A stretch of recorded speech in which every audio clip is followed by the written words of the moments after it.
G'day, everybody. Welcome back to the ESPN Footy Podcast for another episode, a very special podcast episode because for those not listening in the traditional sense as a podcast, we are in the brand new ESPN studios here in Melbourne, and it's great to be in here. We're giving things a bit of a test run. It's all looking pretty schmick, which is really nice. My name's Matt Walsh. I'm joined by Jasper Chellappah, who's our draft expert. Jasper, under the bright lights, nice to have you in here. It's awesome to be here. I feel like I'm in the war room with David King.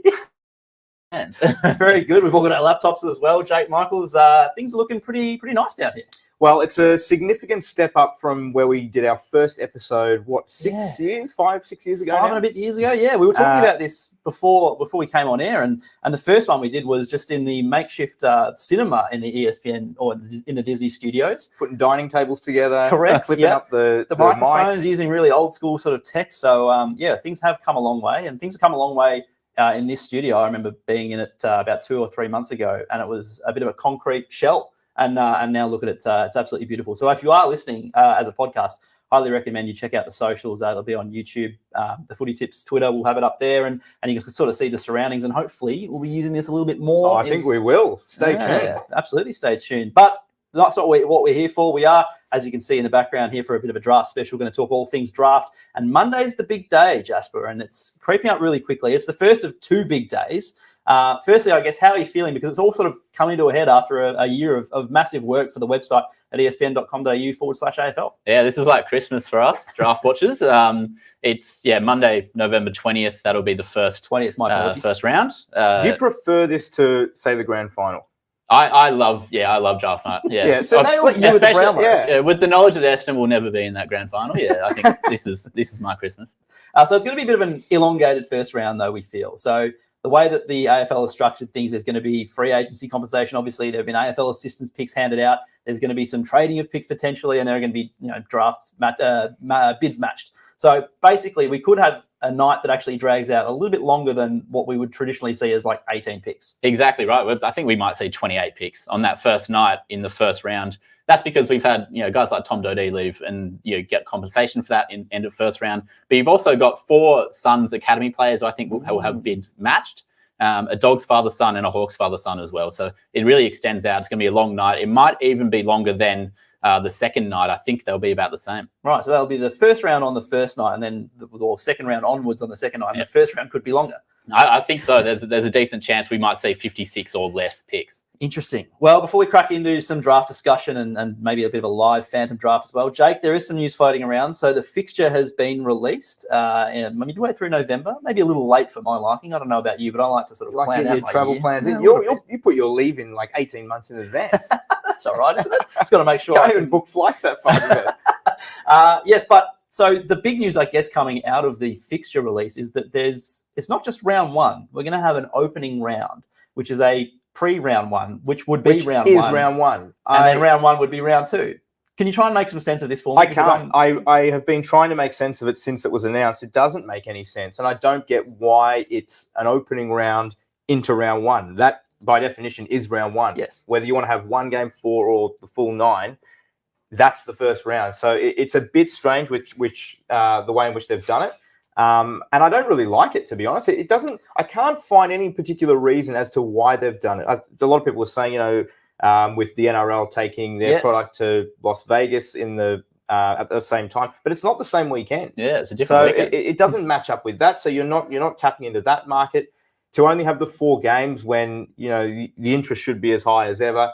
The games are fine. I have no issue with the games, and some of them will be. I'm really eager to watch, but I don't understand why it's not just a traditional 9-game round. I feel like this happens a lot where, whether you want to call it new management or whatever you want to say, they've come in and it's like, we've got to change something when I don't think they really needed to. But the interesting thing to me is you look at some of the teams that are playing in the opening round. So, for instance, Carlton, obviously back-to-back games at the Gabba, which might be rare So for the them. Blues will play 2 games at the Gabba against the Lions in a row. And neither of them will have been in a season.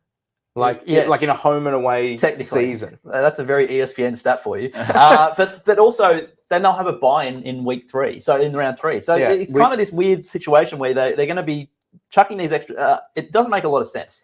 What does make a lot of sense, I think, though, after a lot of public pressure, I feel, is bringing forward the Friday night start time. So instead of the traditional 7:50, which was always, I think, the case because they always wanted to get Better Homes and Gardens on Channel 7 and all that kind of stuff, I think they've finally relented and they've brought it forward by 10 minutes. So Now, 7:40 starts. Now, so you've been big on this for quite a few years now that you reckon. I'm an early night kind of guy. Yeah, so 7:40, is that 10 minutes enough? Does that make enough of a difference, or should it have been 7:20 or 7:30? What's the ideal time? The other thing is, and we've said this before, and this is something we had with Christian early last year when we were talking about some of the weird, quirky stats 5-6 rounds into the year. Yes. We'd already had about 25 different start times. So I don't understand why all night games don't start at 7:30 or 7:20 or 7:40, whatever they want it to be. I think you can kind of stagger them on different nights, and there might be reasons to do that. I think Thursday's being a little bit earlier again, so that they've been now shunted to 7:30. So some of them were 7:20, some of them were 7:25. I don't mind that. I think why not just make it 7:30, a blanket rule, night games? Oh, that's what I'm saying. Yeah, except maybe Saturday when they have two on at the same time, and you could say start one at 7:30 or whatever it might be, and then there might be one out west, and you can start it a little bit later, and therefore you can chop and change between them if you want to watch them on TV. But so, what does the Friday night game traditionally finish at? Around 10:40? Yeah, pretty late. Yeah, by the time you're out of if you're out of the stadium, and then you got to watch Running Brian.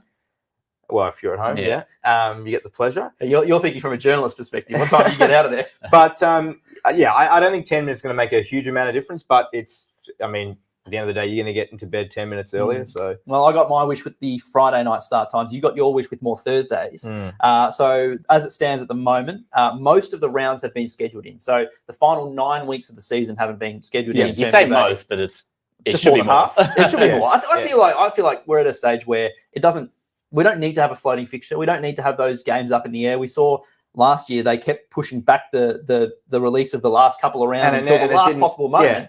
And it was a bit of a flop. Yeah, and we ended up having a Friday night game that had absolutely no impact, I guess, on the final standings of the ladder or the final finishing positions. So it kind of just goes to show you can kind of luck into these things, but you can also luck out of them.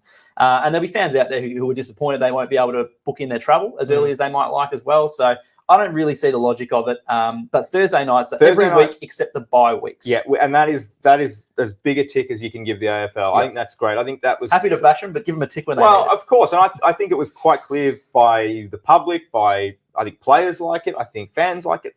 I don't know anybody that doesn't like games on Thursday evening, and to have more of them, they should be on every round. And it's fair enough they don't have the bye weeks because we might be down to 6 games. Sure. And you don't want to prolong the round too much where you've only got one game on a Sunday or something like that. So I'm all for skipping it on the bye weeks, the full bye weeks now, because we're going to have, as you said, Carlton in a bye in round 3. We're going to have byes all the time now. But yeah, Thursday night games should be every week. About 110 or so days until the first game of the season, so it will creep up very quickly. I've got a what caught my eye. You got a what caught my eye? Oh, we're gonna do this? Yeah, absolutely. For sure. I haven't got anything. Firstly, I don't actually have to think about that. Anzac Eve and Anzac Day are going to open up the round 7 now, which is I think that's nice. That's a Wednesday and a Thursday. Also, it's something you noticed if you were a regular listener to this. That's a good point. Channel 9. Sorry, 9. And then also, I think Gold Coast got the best fixture. Yeah. And that might be the dimmer effect. They play North Melbourne twice. They play West Coast twice. That's probably 4 wins. I think they're set up really well to make a finals charge. 100%. This is their year. This really is. This could be the makings of a big landmark sort of year for the Suns. Really should be making finals for the first time in the club history. We're going to get into it, as you said, off the top. They could have secured 4 players in the first round of the draft. New coach and I think something we mentioned last year as well. It's lining up. Everything's aligning, but they're young. All their good players are young. They don't have any good. They don't have any of their. They don't have a top 10 player on their team that's over 27, really. Yeah. So who would be the oldest? I mean, Miller. I think he's 26 or 27. So they're heading in the right direction. There's a lot of things that are aligning for the Suns. Yeah, that opening round. I was going to say round 1, but that opening round. It is round 1. We should just call it round 1. I refuse to call it. We could start something. But that fixture, and you've got a piece out on the website, so espn.com.au/AFL about the 5 must-watch fixtures of the first 5 rounds. Yep. And that is obviously one of them. It is. I mean, it's going to be massive. You got one club, I think that everyone thinks is trending in the right direction, and the other one probably going in the wrong direction. There's a rumor about Dustin Martin. Does he end up going there following Tim Hardwick? So maybe he enjoys the surrounds of what is it called now, Heritage Bank Stadium, so much. Yeah, get him up there. And then of course we've obviously got the grand final replay, Collingwood Brisbane. I think that's round 3 from memory.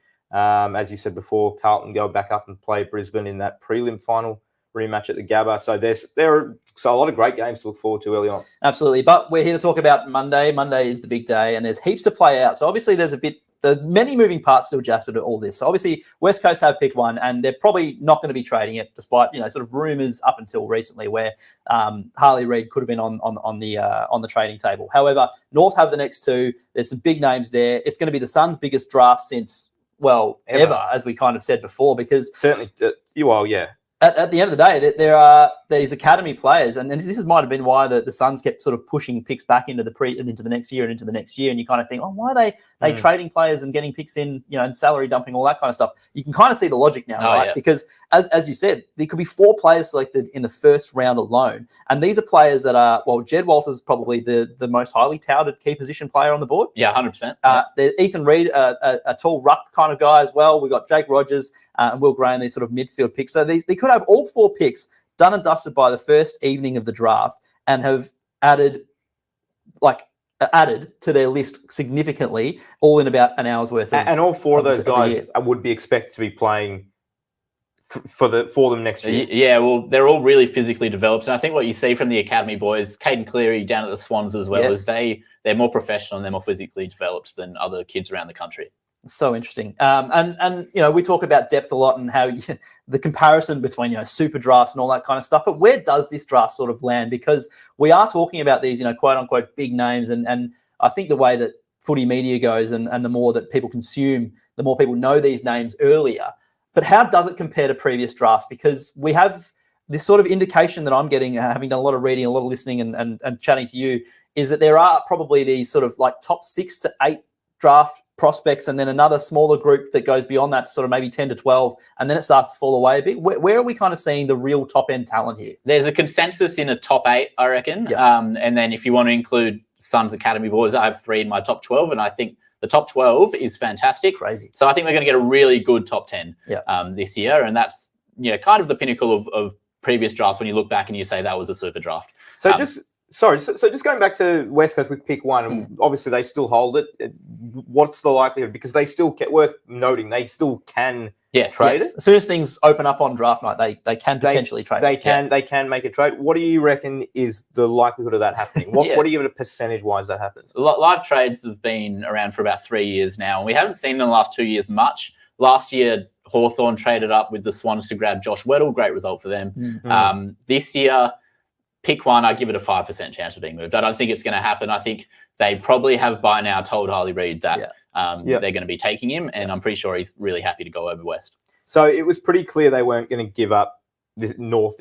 Pick 2 and pick 3 for the pick 1. That's probably the deal that West Coast is holding out for. It's not going to happen. And it's not going to happen. Yeah. And so the reason I bring this up is because, like you said just before, that it seems to be that top 8 to 12, and then it does fall away a little bit. So their next pick was pick 15 North. So 2 and 15 was never really going to get it over the line. If they were going to trade down, they would have had to be guaranteed to get Daniel Curtin as well as one of those top, so WA prospect and Curtin. Exactly. So I think that's really interesting because 2 and 3, I think North has a great hand, and more often than not, and we've sort of done a little bit of like light research about this, but you just sort of go back through the years and look at number 2 and number 3, and you pick any number in the top 10, and in terms of actual output over many, many years, you can throw a blanket over these guys. It's not like the number 1 pick is guaranteed to be giving you a certain output over the years. There would be very few number 1 picks that alone have done more than what 2 and 3 combined have achieved in their career. Yeah, but Reid, I guess, is this prospect that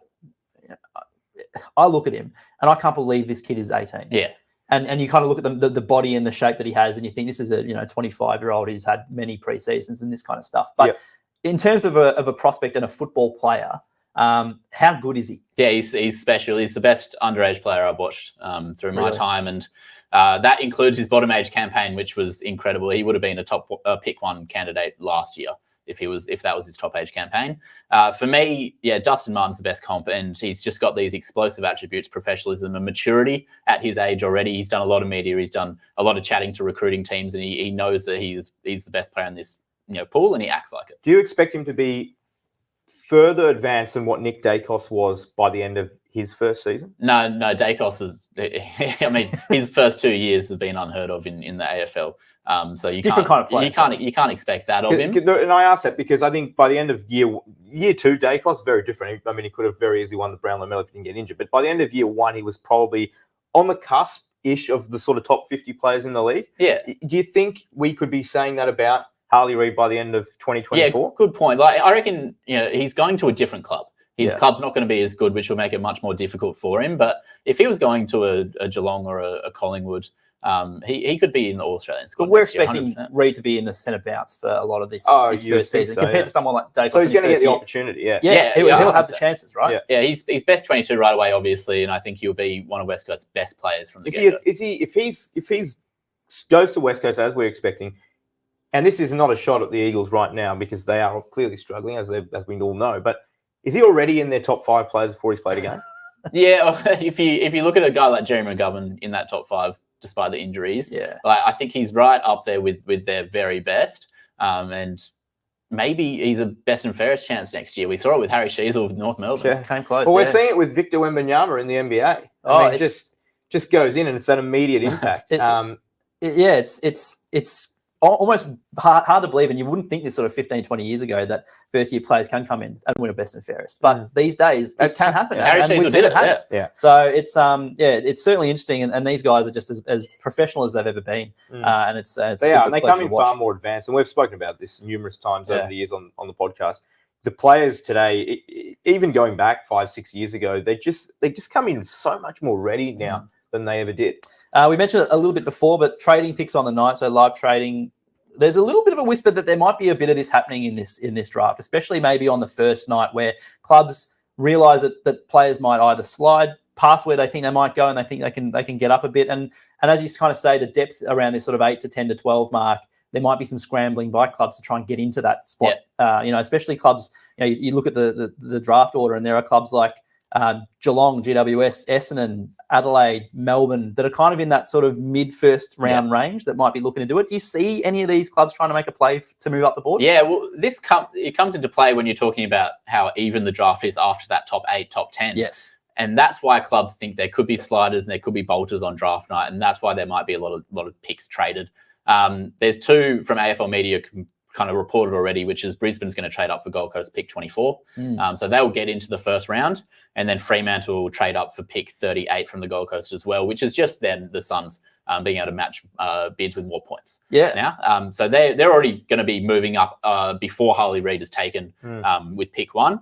And then I think other ones kind of around that mark will be really interesting to see in terms of what North Melbourne wants to do. They want to trade up for Sydney's pick 12. Kinnear Beatson confirmed that yesterday. So if they trade 17 and 18 for 12, maybe that's a more a package for pick 1 that they could be considering their West Coast if they go pick 2, 12 and 15. Yeah. In terms of a spectacle, I think it is something the AFL would want. And I think it's this trading on the night. I think that's what they probably imagined. There'd be a bit more of it when it was brought in.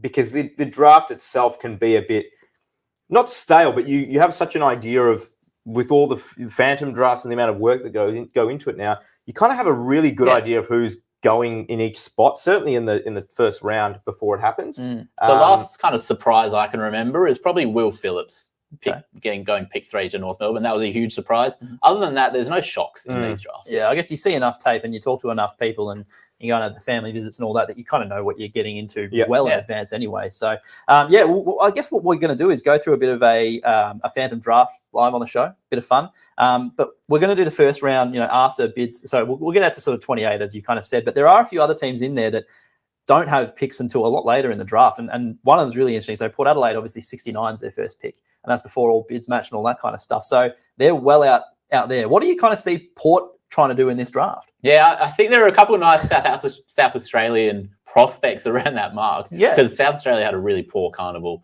And the stocks have kind of slid. Will McCabe will probably be the only South Australian taken in the first round, and that's 28 picks. Yeah. But for them, they've done their work at the trade period, and they know that they've sold the farm to get these players like a Radaglia and Zach Thatcher into the club.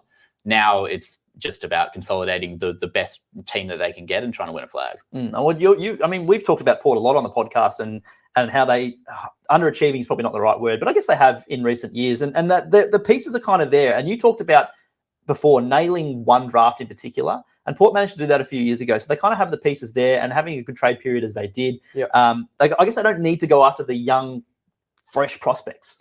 No, we've seen it with numerous teams that have been sort of at the top. They don't necessarily have, you don't get the top end picks like that.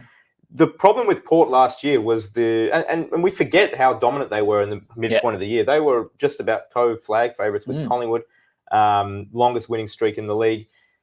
It was the defence, and we said it time and time again on the podcast. Christian would bring it up ad nauseum, that the fact that they were just conceding too many points. That was the biggest issue, and they've addressed that, or at least they've attempted to address that with bringing in Zerk Thatcher, Radaglia, and trying to shore up the back line. I don't think anyone's doubting what the midfield can do and the forward line as well. So will they be around? They're going to, I think, what do? You can't do much. So you're just going to take a flyer on someone, I'd imagine. Yeah, and a couple solid ruckmen in there as well with Soldo and Sweet. Yeah.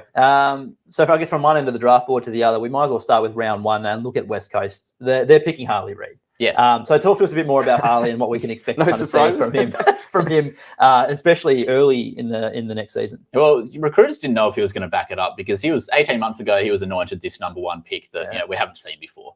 But he went into the midfield. He played centre bounce for Bendigo Pioneers at the AFL Academy. He copped a little concussion halfway through the year. He sat out 3 weeks. He was fine, but he sat out 3 weeks and then returned for the National Carnival. And then he played deep full forward and just dominated and kicked bags. So he's this, pinch hitting kind of forward who just is going to be an on-baller. Yep. His centre clearance work is phenomenal. His defensive work needs a little bit of improvement because he just, he often gets the ball in those 50-50s. You don't often see him need to chase. Yep. But that's going to be the side to his game that needs to improve to be an AFL player. You mentioned Dustin Martin as his best comp before. Just everything you describe, you may as well be describing Dustin Martin, particularly in the early part of his career. Something that I would like as a West Coast fan, given that they're likely to land him, is that he has committed to playing there and staying there and putting in the hard yards, which is a good sign given where the club's at and what we've seen with North Melbourne in recent years as well. Played 3 VFL games throughout the year. The stat line here, so averaged 19.3 disposals. This is in VFL as a 17-year-old, and 7.7 contested possession. So you just know exactly what you're going to get. And he played off half-back for those games. It's just unreal. So number 2, North Melbourne. Yeah, this is going to be interesting because will they bid early? Force Gold Coast hand, more points. They know that Jed Walter is the player that they would take if he was in the open draft. Yes. I think there are a couple factors here for why I don't have Jed Walter being bid on. I was going to ask you this. Is it a bit of goodwill between clubs saying, well, we won't bid on him right away, maybe if we have an opportunity to trade or whatever down the road? Yeah. Is that kind of part of it? Potentially. I think there's a bit of back scratching going on here. Right. And Jed Walter is the second best player in the pool. They know that. Mm-hmm. But I don't have them bidding on him for a couple of reasons. Firstly, he didn't play the second half of the year with a knee injury he picked up for the Allies in the National Carnival. Right. Clubs won't know what the kind of situation is with that knee injury. It doesn't seem serious, but it's a bit of a meniscus, and maybe there's something there that would ward them off. And then secondly, they picked Harry Sheasel and George Wardle with picks 2 and 3 last year, and they're going to go back to the draft, and they're likely going to pick Colby McKercher and Zane Dersma. And I like they will like that symmetry of these top 2 and top 3 picks coming into their club in back-to-back years and being the catalyst for driving themselves up the ladder. Yeah, fair enough. So I guess Colby McKercher is kind of one of those guys who had an outstanding national championships as well. He was unreal. So he ended up being second across the chance for disposals per game and third for clearances per game, and just will be one of those players that can find the ball. I think Christian will be talking about him a lot next year because he's a ranking points star. He averaged 150 ranking points, and he just doesn't stop racking up the ball inside, outside, blend. There's a few comps to Zach Merritt. I like Errol Goulden. I think the way he swoops for loose balls and charges with his pace, his endurance on the outside, and is really damaging with his disposal. Yep. We saw a couple late in the season. He kept improving his game to the point where his physicality was up to the best, and he was fending off and exploding at the front of packs. that kind of stuff where he's the most damaging midfielder on the ground, I think is why he's going to go with pick 2. We've already seen Wardlaw and Sheasel, as you said, and that seems already like tick. If even one of these guys is a tick, and it looks like probably both are going to end up being that, they're another club that is starting to be moving in towards that setup for success. If you can get that, if you just nail your midfield in 2 drafts. And you've got 3 late first-round picks as well to target need at the back end. So Zane Duursma, more of a forward half player to take with that pick 3, which is the Ben Mackay compo? Yeah, he fell down my draft board halfway through the year because he was playing in the midfield and he didn't really look it. He's not a midfielder, and we saw in the second half of the year when he went to the forward line again, he kicked 4 goals against Vic Metro as a big country boy and tore that game to shreds, and then he just kept kicking goals for the Gippsland Power. And stayed playing in the forward line. He's just a forward 50 player, He's 189 centimetres, so he's a good size. He's got a great leap on him, and I think that he can play as kind of a third tall, but at ground level is where he's in his element. His speed and his explosiveness is just fantastic. Is he likely to be pushed into the midfield later in his career, or if... He reminds me a lot of Connor Rosie, who came into the... so he exploded in his first 2 years as a forward. Maybe he elevates to that level and he goes through the midfield because that's just where he gets 25 the second touches. most goals of any player in the Talent League last year, so as in this season. So, I mean, you'd probably want him forward around the goals and then maybe as he builds a tank or if needed, as required. I mean, we talk about the midfield starting to look pretty deep all of a sudden, in coming years. Maybe that is an option. So Hawthorn at pick 4, are we going to have a bid here? Yeah, I think Jed Walsh will get bid on at latest here. Right. And, Hawthorn would love to grab him, but the Suns have, accumulated all these picks. They'll be matching Jed Walsh's bid wherever it comes. And in terms of comparing him to someone who is in the league or has been in the league, the name that I keep hearing get thrown around is sort of a Charlie Curnow. So not a massive kind of 200-centimetre forward, but that sort of mid-size, hulking kind of good around the ground as well, good at ground level. Fair player. Yeah, not a bad player. Decent comp. He's a 197 centimetre now. He's grown a couple centimetres this year. Right. And just the way he attacks the ball in the air is incredible. He has size. He has straight line speed as well. So on the lead, he's really dangerous. He can create separation really easily. Which means that Hawthorn, I guess, gets bumped down to the next spot. Where do you see them looking? This is going to be a really interesting pick. Right now, I'd say it's a 60-40. They're going to take Nick Watson. Dan Curtin is right in this range as well, the WA key defender. If we want to talk about him quickly, he's this really smooth-moving, composed key defensive interceptor who has also gone through the midfield. He's kicked goals up forward. He's just a footballer's footballer. He can win the ball at the ground level, but his aerial prowess is why he'll be drafted in the top 10. Clarko loves him. So that's going to be an interesting decision for North Melbourne as well. Yeah, that is interesting. And you talk about Hawthorn at this pick, but also they've brought in Jack Inovan. So there could be a bit of a competition for slots in that small forward kind of range. Exactly right, yeah. So Nick Watson is the player I have going here, about a 60% chance, I think, right now. Or Curtin. They've done a lot of work on Watson. So he trained with them.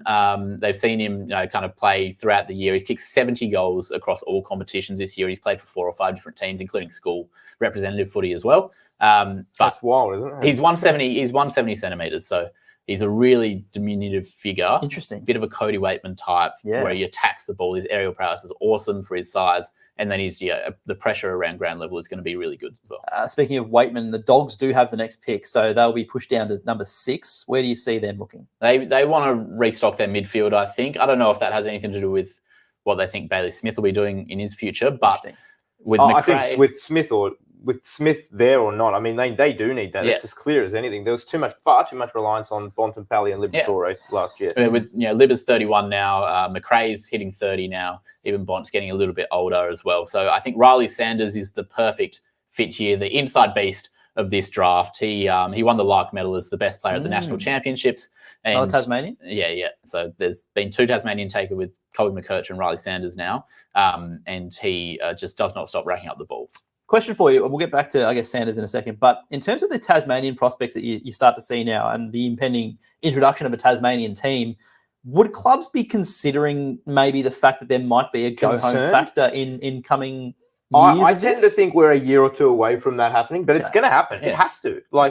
It's going to get to the point where we're 2 years out from, and you think, gee, do I want to take this kid who might want to go back? Because I feel like if you've got a 5-year leeway, you're gonna get roots here. You're gonna set up, back in culture as well, that kind of stuff. Yeah, but it definitely will get to the point. I imagine. I don't know if you agree, but where that definitely comes into play. There's talk about it this year because there are 4 top 20 candidates. Could be a future captain of a potential Tasmanian team. And I think what clubs know is they can guarantee that there'll be big money offers to go home, but they've got it back in their culture. It's the same as drafting a WA kid or a Queensland kid. But yeah.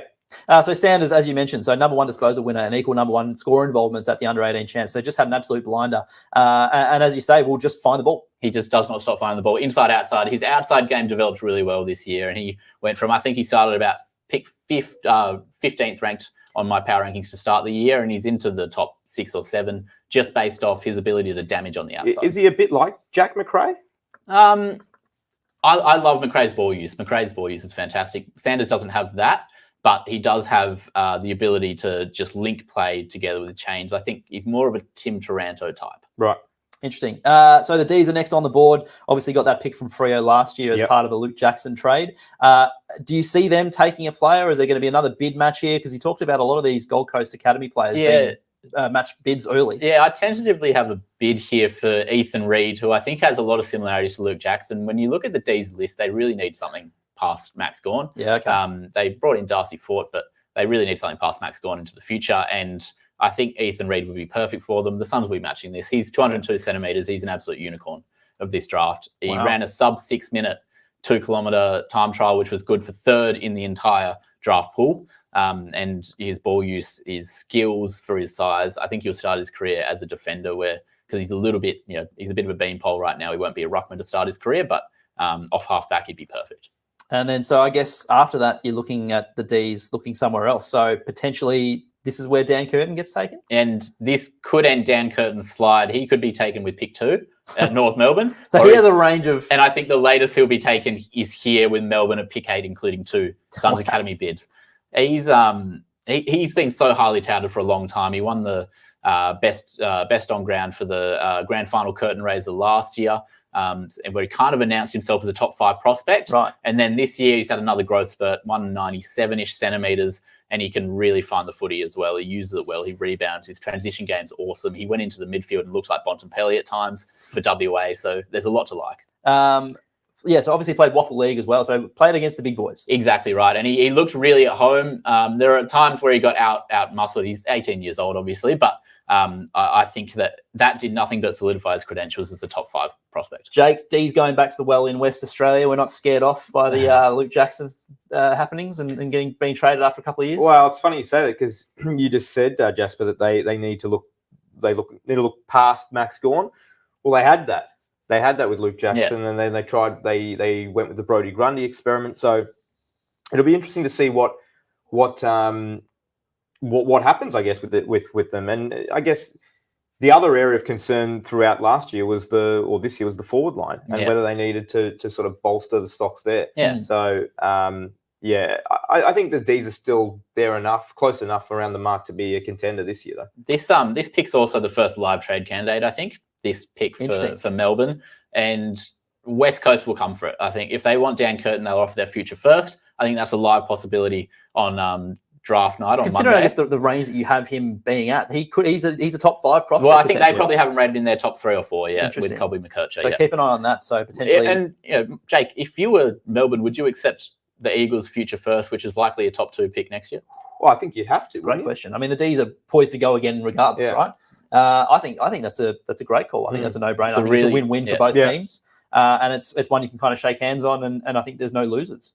Yeah, definitely.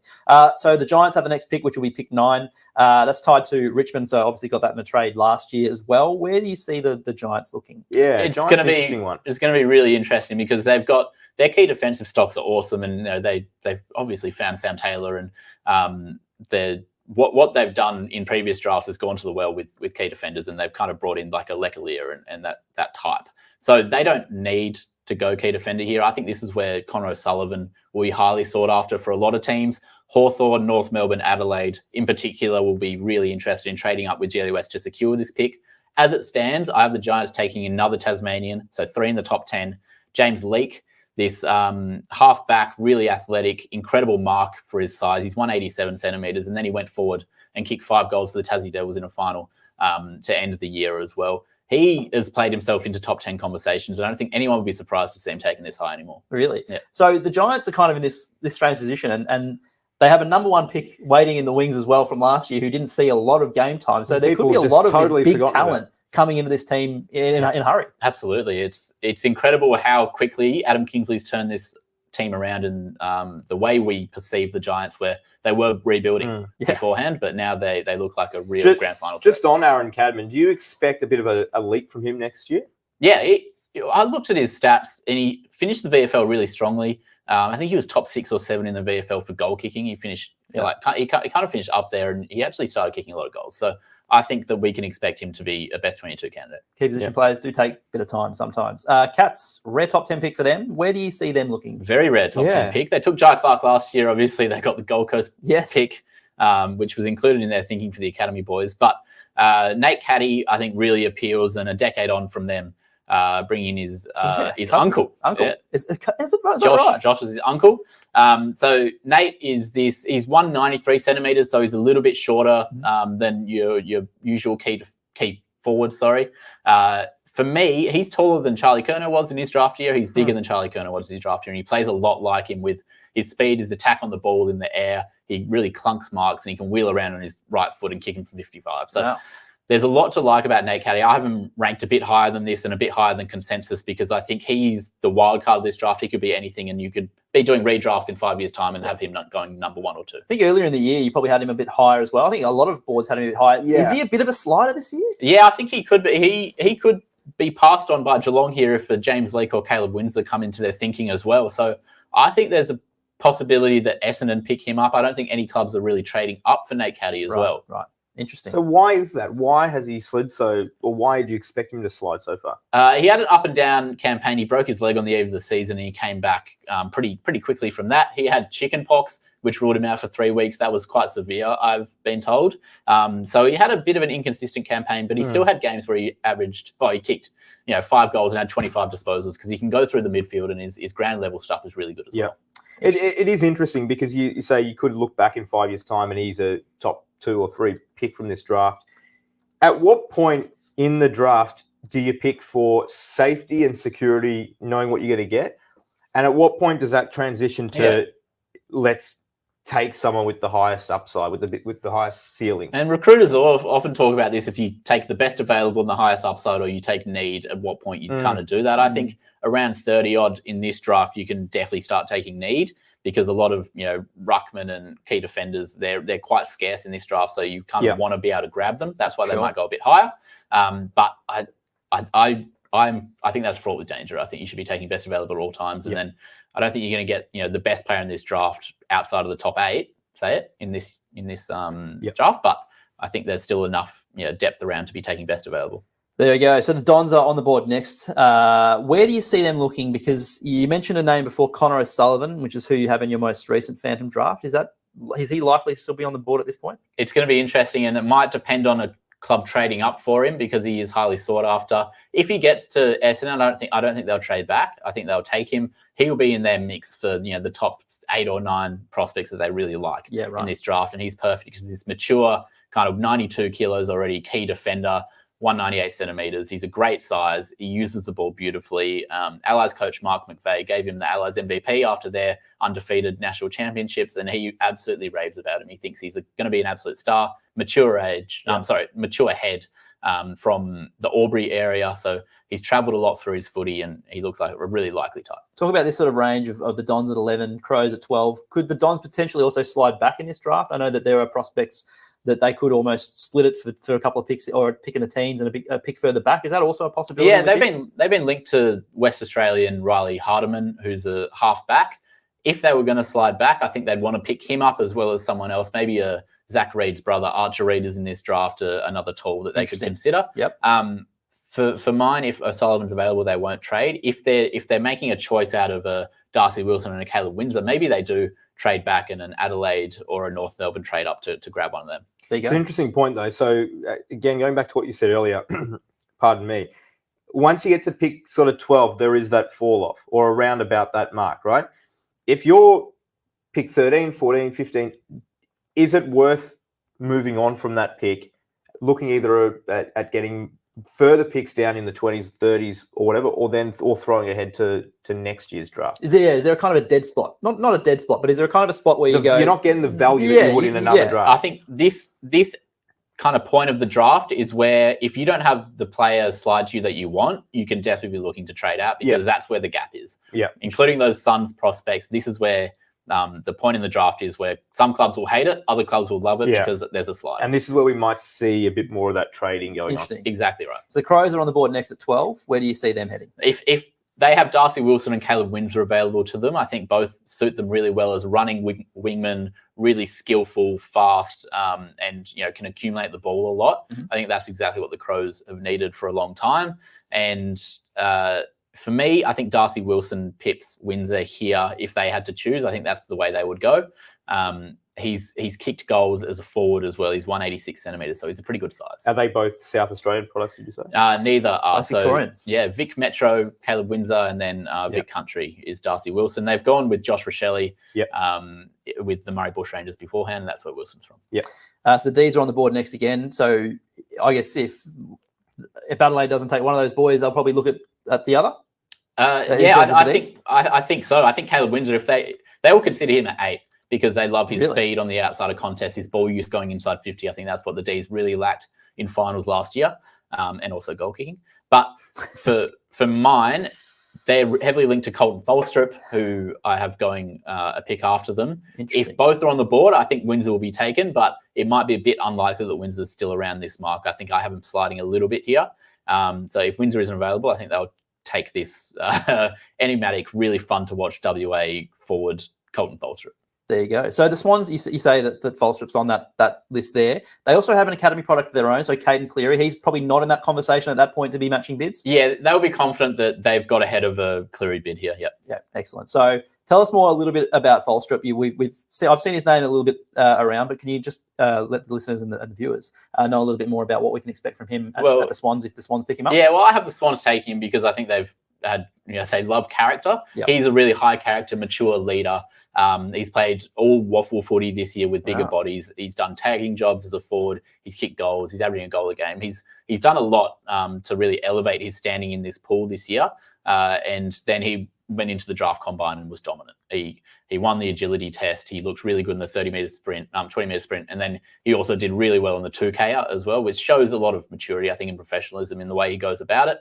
He's from Esperance in WA. So he's a country boy at heart, and he's got some cult hero traits. I don't want to say it too often, but yeah. Swans have had success with WA boys in particular as well. So maybe there's a thinking that they could also do that there. Well, it's already been a very strong off season for the Swans. Yes, great trade period. Being able to get pick 12 or which might end up being around pick 14, did you say? So that would be a big win. But to bring in someone like Taylor Adams, who's a little bit out of favourite Collingwood, bring him in, and Brodie Grundy as well. I think it just bolsters that midfield and a team that was already on the rise the last couple of years. I think the Swans are also a candidate to be bidding here as well. Will McCabe is an option for them, as well as Jordan Croft. These are two Hawks and Dogs father-sons, respectively. Last year, we saw them take bid on Max Michaelani. They bid on Harry Ralston just to buy some time to trade that pick. After that pick, so the Swans at 14, as we say, after some bits and pieces move around, it's the Saints at 15. So there's a few options here, I guess, but there's probably going to look kind of, I guess, nearby and look to someone called Harry DiMattia, who's a Dandenong Stingrays player. So probably not too much of a move for him. Yeah, exactly right. And clubs have raved about DiMattia's footy knowledge. His IQ on the field is great. His IQ off the field is incredible. I chat to him in the national combine, and he looked superb. I thought at the combine he's a speed demon on the edge of packs, and he's played forward. He's kicked goals. He's played as a lockdown defender on Nick Watson in the championships. He's also played on ball as an inside midfielder. So there's a lot to like about DiMattia, and he could go a little bit higher than this, I think. Really? So he would have been. I don't think he was too high on too many people's draft boards earlier in the season, but he's come with a bit of a bullet. Yeah, exactly right. He had a really strong season, and it's only this season that he's chosen to go away from cricket. He was running bats out to Marnus Labuschagne at the Boxing Day Test. Is that right? Last year, yeah. Fair enough. And this is the full footy kind of diligence that that has him working his way up. Interesting. So the Crows are next on the board via Gold Coast in that Chris Burgess trade. who I think the Suns got that from Melbourne. So that pick's got to bear around the traps a little bit. But at 16, it is the Crows. Yeah, this is, I think, if Will McCabe hasn't been bid on yet, I think he'll be bid on at this point. He's going to be a Hawks player. He's a father-son, and he's like a really athletic key defender who's been playing in South Australia, so right under the nose of the Crows, who obviously need some key defensive depth. That's why they're going to try and trade up for Conor O'Sullivan, I think. And the Hawks will match a bid pretty quickly on draft night. So there are a few father-sons, I guess, that we might see a little bit further down. Not as many as we've seen in previous years, nor as highly touted, I guess. Yeah. But he is the first in this group. Yeah. What can Hawks fans, I guess, expect in terms of an immediate impact? Is he one of those players that can come in and have, not that I want to say a Dacos-like impact, but or is it more of a slow? I don't think anyone's going to come in and have the Dacos impact. Years. He's thinner, but I love his athleticism. He's really fast. He's got a great leap on him. I think a bit of what we saw with Sam De Koning for Geelong, where he is undersized, but if he's getting a chop out and getting a bit of help from James Sicily and stuff, he can play on those bigger bodies, I think. Yep. Jake, so Monday night's the big night. You're going to be there for ESPN as well. There's going to be, obviously Jasper's going to be there. We might get some other people down. You're going to be chatting to a few of these prospects, hopefully afterwards. There is going to be a plan to do some bits and pieces for the website, so you can keep an eye on that. espn.com.au/AFL is where you'll find that sort of stuff. But I think what I really enjoy about the draft night in particular is when you talk to these guys, they haven't had a whole heap of media training. So this is kind of the point of their careers before they get taken in by the clubs, before they get told you can say this, you can't say that, all that kind of other stuff, where you can get a little bit out of them. Yeah, you get not that they're not honest, but you get the raw sort of emotion, and you get you do get that sort of the honesty and how they're feeling. Yeah. It is great to speak to them at that point. Also, before they are injected into clubland and they become men, I sort of guess. Like they're kids still. So I guess there's also this added, you talk about Will McCabe and being a father-son, I guess there's also that added sort of pride that you get from these guys. So I'll be really interested, if you have a chat to him on Monday night, sort of the attitude that he has towards, going and playing at a club that his dad did. Yeah. Definitely. We want to try and bring you guys as much of the immediate reaction as possible. So the Crows, draft night. Slide down. So 17 17. Yeah. Adelaide. Where do we see them? So after that bid, they'll be at 17. Charlie Edwards is one they've been heavily linked to. He didn't play for Vic Met. He's a Sandy boy. He didn't play for Vic Metro. He didn't play for the AFL Academy. And all this representative footy he missed out on because he was a really late developer. But the second half of the year, he won a premiership with the Sandy Dragons as a midfielder. He's 191 centimetres, and he's got this incredible burst of speed on him. And I think clubs are looking at that and kind of projecting what he could become as an inside midfielder with that power out of stoppages, and getting really excited about it. He has a neat kick. I think he's rounded out his game really well. So a nice athletic type that I think would be a point of difference for the Crows, who have Rory Laird and Jordan Dawson in their midfield. As we've been told, we're running out of time, so we might need to whip through these a little bit quicker. But next up, we do have North Melbourne are on the clock. Could we see a bid matched here, though, for another father-son? Yeah, this might be the last point where Jordan Croft has a bid on him. He's the Western Bulldogs key forward. He's really athletic as well, but what I love about him is his set shot routine's beautiful. So I think he can project to become a good key forward. He's going to be another Dogs young tall, and they might got a few of them. They might try him down back as well. The Giants are next up on the board as well. So this could be this will be their second selection. Where do you see this? That North Melbourne bid? I think they will take Riley Hardiman if. Yes, of course. The Dogs match that bid. He's been linked to Essendon heavily, but this running WA defender with leadership traits, and I think he had a really strong year. Fair enough. And then so the Suns could also match a bit in here. So Jake Rogers could be around this mix as well. Yeah, I think this is about the right spot for Jake Rogers, who could slide down a little bit. I have him ranked at 12. This is a pick 20 where he could be bid on. A bit of a Touk Miller type. And Will Graham is the other academy prospect. So potentially around that 24 to 25 mark. You did say that he was invited to the combine, so they do expect that, I guess, they'll pick up all four of these guys. To be taken. And at that point, I think Collingwood is really interested. They might bid on him. Interesting. There are a few teams that haven't yet had a pick. So obviously the Pies are in there with their selection. Where do you see them looking for their first foray? It's going to be really interesting. They've been linked to Archer Reed, the brother of Zach, who's this 203 centimetre tall, he's going to need to fill out a lot. But I love that he has these long limbs that can mark it at the highest point.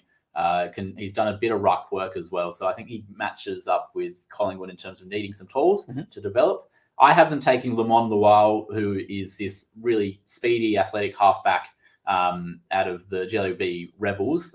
So a country boy, and he's been in that first round frame for a long time because of his attributes with the ball. He's a really neat kick, and he's defensively sound as well. The Blues also have a pick in the first round. It'll get pushed right back down. So Ashton Moyer's probably where they're looking, I think, is on your board. And there are some other picks that will come. So before bids, Richmond at 29, Brisbane at 30. But as you say, they're probably going to try and move up in that situation. Freo 34 and Port Adelaide we touched on before. So there's plenty to happen. And big opening round. It's a massive opening round, so much so that we actually have run out of time before we can get through them all. But Monday night is the night. Make sure you do keep abreast of everything on the website, so espn.com.au/AFL. There'll be reaction from Jasper. There'll be reaction from Jake. There's plenty happening. Jasper, first of all, thanks for joining us on the debut of the new set. No, it's my pleasure. We'll have to get you in next year as well, and we'll see if we can start tinkering with some bits and Well, pieces. we've still got a few more things in the pipipeline that we of course, teased. I know. We need to lock that in. We won't reveal what it could be, but we do have some plans, I guess, coming up in coming months, and obviously for a big season 6 of the podcast next year, which we'll have to start earlier because of the opening round. Yeah. Christian will be back. So good stuff. Jasper, thanks again for coming down. Jake, good to speak with you as always. To everyone at home, we'll speak to you in the next episode.